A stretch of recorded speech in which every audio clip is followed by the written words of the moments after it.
It was a bright Tuesday morning, and I had just dropped my two little girls to Orange Crescent School in Garden Grove. While taking care of my 6-month son, Noor Dean, the phone rang. It was my dear mother asking me if I was okay. The tone in her voice gave me some concern. As she told me to turn on the TV, there was some breaking news. The World Trade Center has just been hit by hijackers. I couldn't believe in my eyes, as if this was a movie, a black and white movie.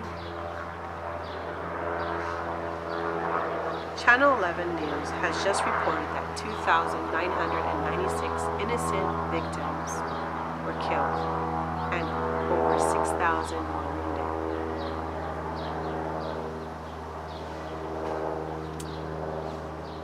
It was September 11, 2001, a day that will be stamped in our children's history books and commemorated every single year for the rest of our lives.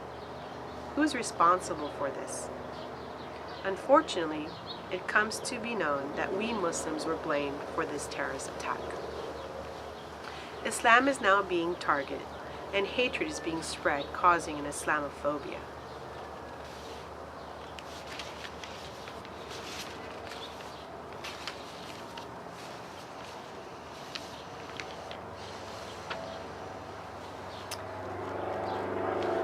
Islam is my religion, and it's been hijacked. What is Islamophobia? Islamophobia was a term made up to describe or dislike of a prejudice against Islam or Muslims, especially as a political force. So why not Christian phobia or Jewish phobia? Why Islamophobia? The term Islamophobia was created way before September 11 by fascists and used by cowards to manipulate morons. But its term became more common in the age of ISIS and Islamicist politics today. Islam is not a race, ethnicity, or nationality, but a set of beliefs in which I believe in. Islam is not a terrorist religion. Criticism of these ideas should never be confused with an animus towards people, but unfortunately it is. This phrase traces back from 1910 to Alain Coulon, a French who uses this word Islamophobe to criticize French colonial administrators for their treatment of Muslims. The earliest historical usage in English was in 1985, so I was approximately 10 years at the time, by a theorist named Edward Said, when he wrote The Connection Between Islamophobia and Anti-Semitist.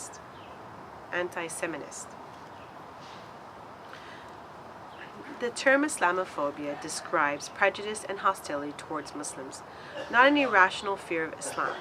The people will often quote doctrines regarding jihad and take it out of context. They say that women are oppressed, but the Quran states that men and women are equal. In fact, in Turkey, there are more female representatives and head of the state than the USA. So why is this happening? Why are we being blamed? I ask myself. The term Islamophobia is offensive because the term is identified to Muslims as a terrorist group as a whole.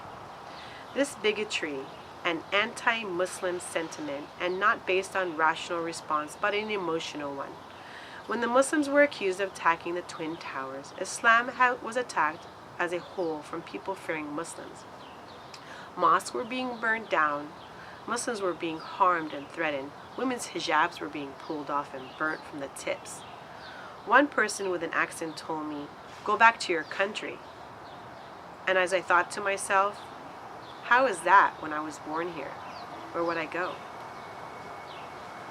Although later it was learned that the Bush and Clinton administration were responsible for the attack, and it was only an excuse for them to attack Iraq for their oil. But the media used the Muslims as a fear to manipulate them from the truth.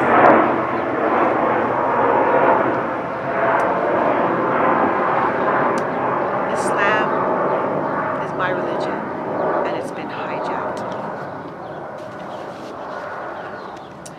Not until this day did I feel unwelcome to live here. For the next few days, I kept my children in my arms and refused to take them to school. I was concerned for their safety until the school called and told us that they've hired and made their security measures a lot higher than before. They've actually decided to call the police to protect the area and also hire a security guard to monitor the area and put cameras. I have come to learn that Islamophobia existed way before September 11th, but became more alive and more attractive after this day. It gave people just an excuse to express their hostility towards Muslims. You know, I feel like, unfortunately, Islam has been hijacked. And the reason for that is because Muslims were taught that when we have a trust, we must not break it. We are entrusted to live in these lands, and when we have an agreement, then we are not allowed to break it. Allah loves not the treacherous. In Surah Al-Anfal, verse 58, Sayyidina Abu Huraira, Allah be pleased with him, narrates that the Messenger of Allah, Allah please him and give him peace, the signs of a hypocrite are three: when he speaks his lies, when he makes a promise and breaks it, and when he is given trust and he breaches it. And this is in Sahih al-Bukhari, number 33. So a Muslim is not allowed to break his agreement. So when we live in a non-Muslim country, and scholars have divided the countries into a non-Muslim country and a Muslim country. And so we do live in a non-Muslim country. But as living in a non-Muslim country, as long as it doesn't break the Sharia law, we are to abide by the law, as long as it's not going to create sin. So what happened there definitely is not an act of a true Muslim. So, Islam is my religion, and it's been hijacked. So now it's time to educate people. I was offered by an instructor by the name of Nicole Quinn, who works at Long Beach City College, to give classes voluntarily and teach about the 5 pillars of Islam. This was a big challenge for me because I realized that not many people know much about Islam other than what they hear on the news. So before I started my lecture, I decided to ask some questions. I wanted to know what people knew about Islam. And of course, unfortunately, they only know what they know about Islam through the media. But I can't blame them because we're not doing enough to educate them. So when I first asked the question of what do you know about Islam, I heard the most negative information. The first person that raised his hand stated the word or the person Osama bin Laden. The next thing that one, next person that raised their hand said it was a religion, and the third said Satan. So now it's our job to step in. This is why we need to have more Islamic institutes to seek knowledge. After we seek Islamic knowledge, we must go out and educate the people. The Prophet, peace be upon him, said, "Convey knowledge from me, even if it is a verse," in Bukhari. This is the only way to remove wrong belief and or actions.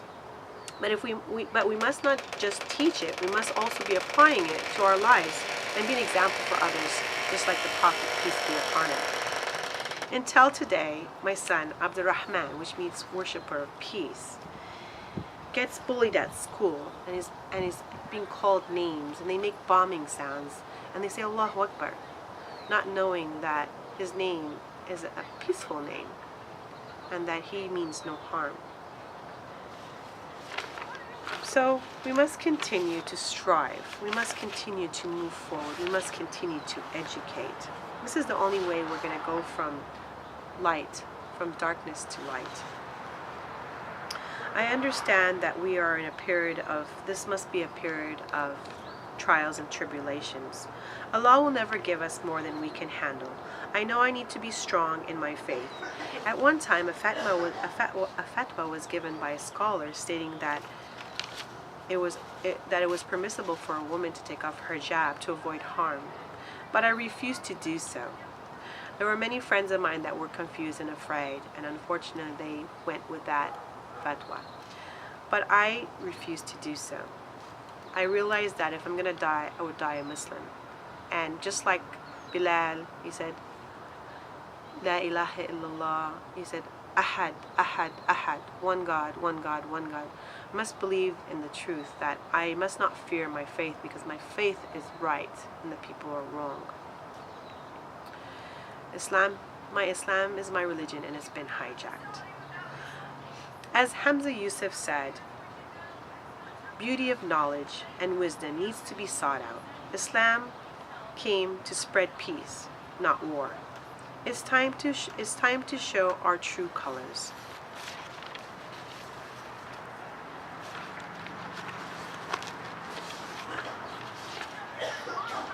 In conclusion, Islamophobia was a made-up word that demonstrates a fear of Muslims. Islam is not a phobia, nor is Christianophobia, nor is Jewishophobia.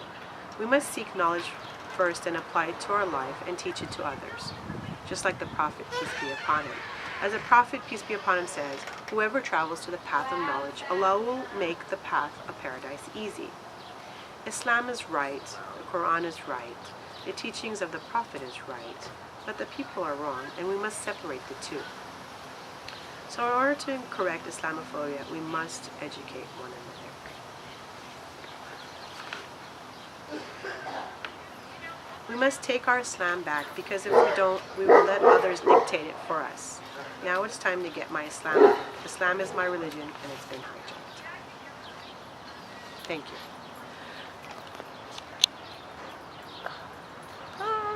Assalamualaikum. You want to hear